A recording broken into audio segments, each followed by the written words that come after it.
En Afrique du Sud, la patronne du géant minier anglo-américain démissionne. Alors que le groupe s'efforce de sortir des mailles d'une crise violente qui paralyse le secteur minier en Afrique du Sud, la patronne de anglo-américain numéro 1 mondial de platine, Cynthia Carroll, démissionne de ses fonctions. Ce désistement prononcé vendredi n'a pas surpris les initiés qui la voyaient déjà faiblir. La grogne des actionnaires était évidente depuis quelque temps déjà, a souligné la banque canadienne BMO.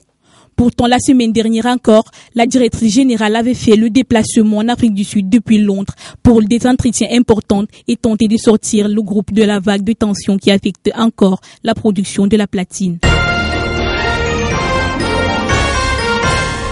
En RDC, tentative d'assassinat de médecins partisans des femmes violées. Le gynécologue congolais Denis Mukwege, réputé pour son aide aux femmes violées et plusieurs fois pressenti pour le prix Nobel de la paix, a échappé jeudi à une mort certaine à Bukavu, dans l'est de la République démocratique du Congo, affirmé vendredi des sources concordantes. Un homme a été tué lors de cette attaque survenue au domicile du médecin.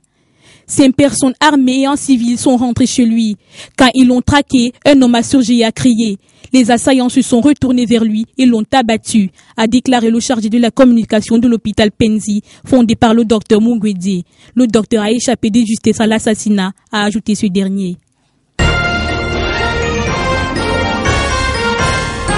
En Italie, Silvio Berlusconi condamné. L'ex-chef du gouvernement italien Silvio Berlusconi a été condamné vendredi à une peine de 4 ans de prison pour fraude fiscale dans l'affaire Mediaset. Peine qui a été réduite à 1 an grâce à une amnistie datant de 2006, promulguée à l'époque par un gouvernement de gauche pour réduire le surpeuplement carcéral. Les avocats du Cavaleiros ont annoncé qu'ils déposeraient un recours en appel d'ici le 9 au 10 novembre prochain, ce qui suspend mécaniquement l'application de la condamnation. Bien qu'il soit quasiment exclu qu'il se retrouve un jour derrière les barreaux, Berlusconi dénonce un intolérant acharnement judiciaire et un verdict politique.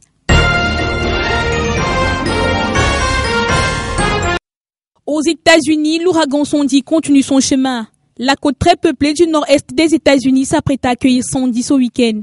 L'ouragan, qui a déjà traversé les Bahamas vendredi, menace de frapper plus sévèrement la côte que l'ouragan Irene qui avait fait 47 morts en 2011.